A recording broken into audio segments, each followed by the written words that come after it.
خواتي خواتي صباح عليكم, bonjour tout le monde, Azul Fillah wa ahlan wa sahlan, bikum ya jama'at al-khayr. J'espère que vous allez bien, j'espère que vous vous portez bien et j'espère que vous avez bien commencé cette journée du 17 juin 2023. L'été qui s'installe, l'été qui commence, l'été avec ses complexités, ses charmes et ses saveurs, mais surtout avec ses défis et l'actualité algérienne qui est toujours bien animée. Nous allons continuer de parler aujourd'hui de la visite à Abdelmajid Tebboune en Russie, de ses conséquences, de ses enjeux, de ses perspectives, de ses risques, de ses dangers et de ses bienfaits comme de ses méfaits. Alors, le Barah Abdelmajid Tebboune, beaucoup d'Algériens et d'Algériens peut-être ont eu l'opportunité de le voir. Ça a été diffusé énormément par les médias publics algériens et quelques médias privés algériens. Abdelmajid Tebboune a été l'invité d'honneur du Forum économique international de Saint-Pétersbourg avec Vladimir Poutine. Il a fait une intervention, il a animé un débat modéré, un modérateur russe a posé des questions à Abdelmajid Tebboune comme à Vladimir Poutine. Participer à un forum économique international est toujours bon pour un président algérien. Personne ne va dire le contraire. Personne ne pourra dire le contraire. Sauf que malheureusement, on a depuis le début de cette visite de Tebboune en Russie, c'est que Vladimir Poutine utilise la présence de Tebboune pour se valoriser, pour narguer l'Occident, pour briser ce blocus international et occidental et mondial. Parce que certains des commentateurs, je vois celles et ceux qui nous suivent, ont du mal à comprendre que la Russie aujourd'hui elle est isolée du reste du monde. La preuve, au ce forum économique international, aucun président étranger, à l'exception de Abdelmajid Tebboune, qui a participé. Aucun autre président n'a participé. Ben là, je corrige. Effectivement, le 16 juin 2023, il y a eu le président des Émirats Arabes Unis, Mohammed Ben Zayed, mais qui n'a pas participé directement aux travaux. Il est venu rencontrer Tebboune à Saint-Pétersbourg, ils se sont entretenus. Il a accompagné au pavillon des Émirats Arabes Unis, parce que les Émirats Arabes Unis sont l'invité d'honneur du Forum économique international de Saint-Pétersbourg. Ensuite, il est reparti, et ici, visiblement, l'émir président de la province de Ras Al Khaimah, qui est l'un des Émirats composant les Émirats Arabes Unis, qui a remplacé ensuite, qui a représenté son pays, les Émirats Arabes Unis. Donc, je vais faire Ras Al Khaimah, c'est l'un des Émirats qui composent, je crois que ils sont 7 ou 8 qui composent les Émirats Arabes Unis. Il est resté, lui, il a participé aux travaux, il a d'ailleurs assisté à l'intervention d'Abdelmajid Tebboune et à l'intervention et au discours de Vladimir Poutine. Mais Mohammed Ben Zayed Al Nahyan, qui est le président des Émirats Arabes Unis, qui est l'émir régnant d'Abu Dhabi, est parti, il n'est pas resté longtemps.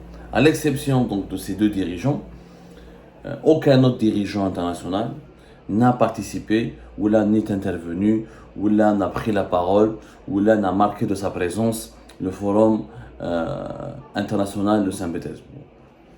Et je m'as c'est un signe. L'Occident khair ou la Russie khair.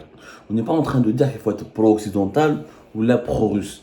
Nous sommes en train de dire qu'il faut défendre les intérêts de l'Algérie. Les intérêts de l'Algérie, d'abord, il faut peser le pour et le contre.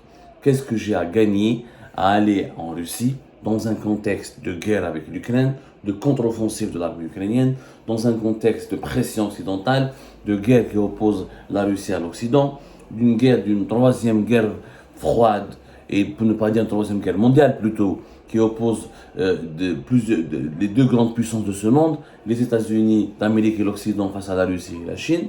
Est-ce que c'est le moment pour l'Algérie de prendre le parti? Le problème de cette visite, c'est qu'elle ne s'est pas contentée de dialoguer avec Poutine. Il a défendu Poutine. Il a pris parti en faveur de Poutine. Il y a la différence. Comme l'Algérie a des traditions qui lui ont permis toujours d'être un pays respecté, respectable, considéré et influent.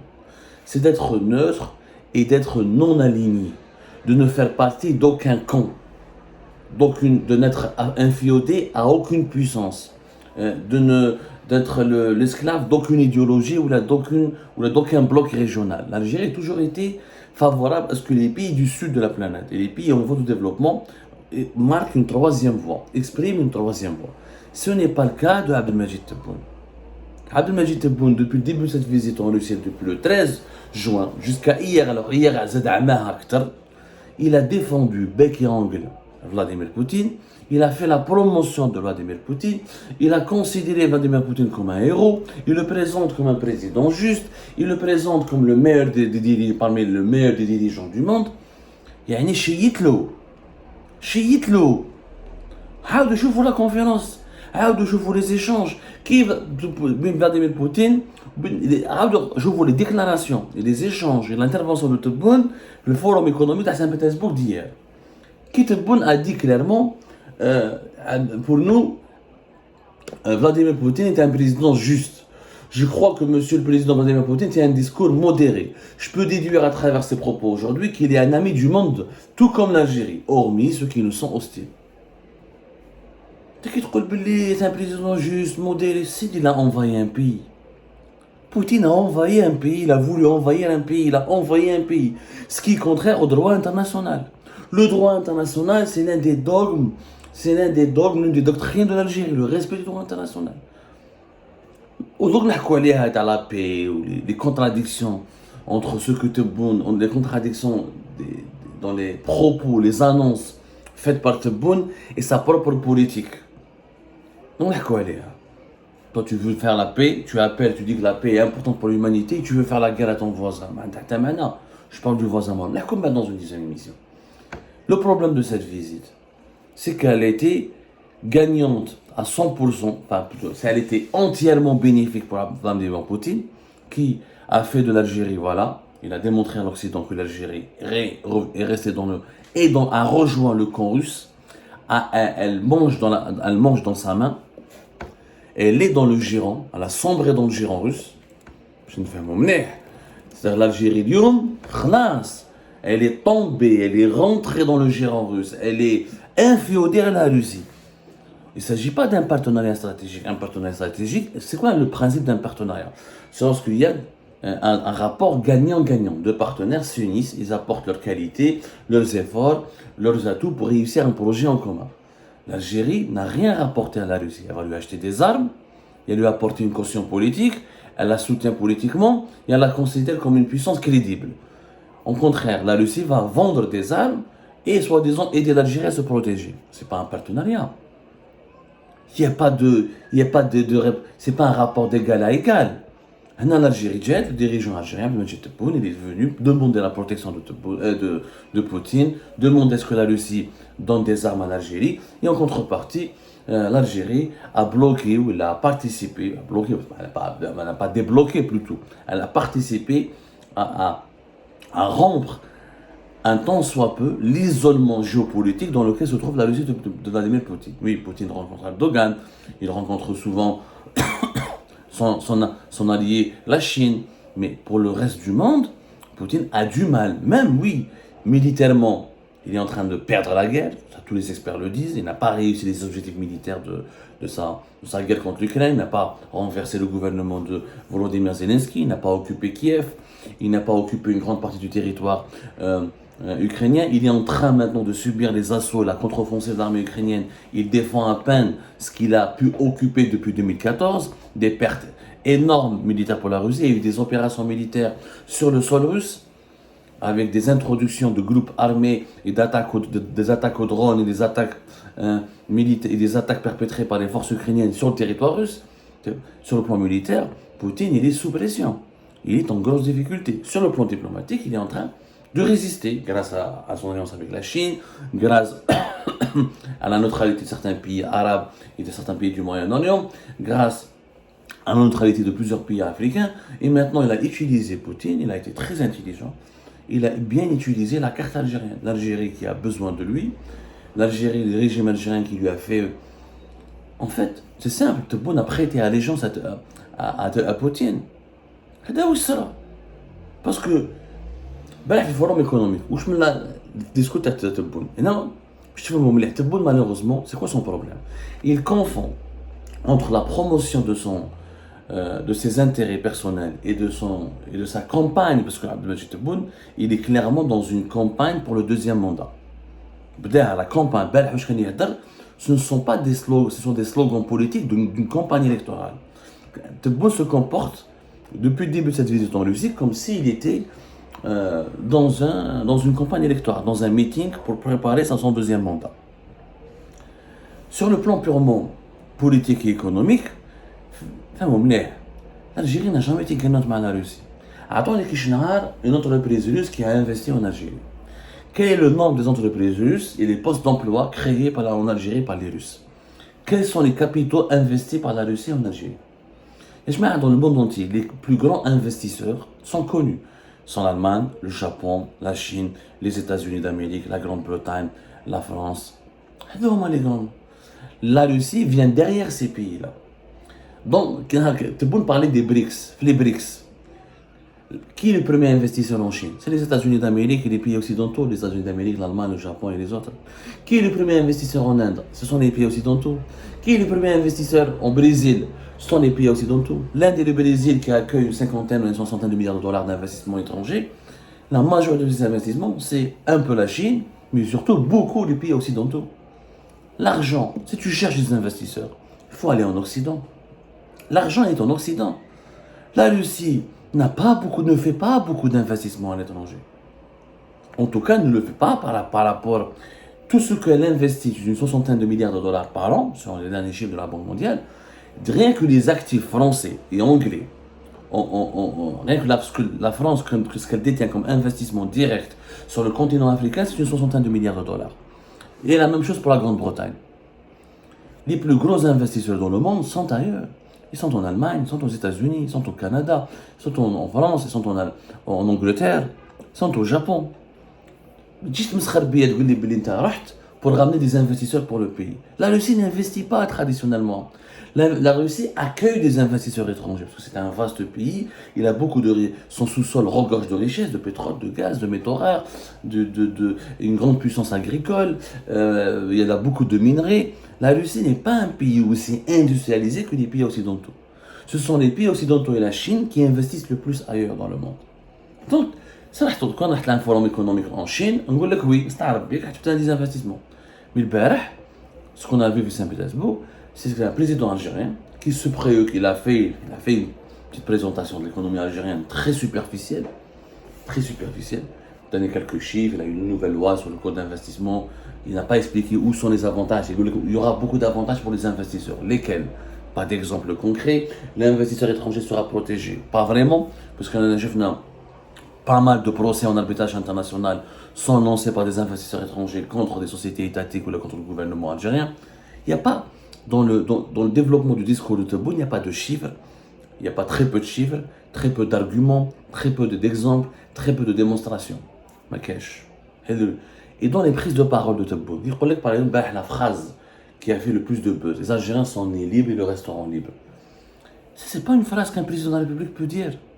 Elle a un candidat aux élections présidentielles dans un meeting. Parce que c'est la phrase dans un forum international. Mais et qui est le peuple qui n'est pas né libre?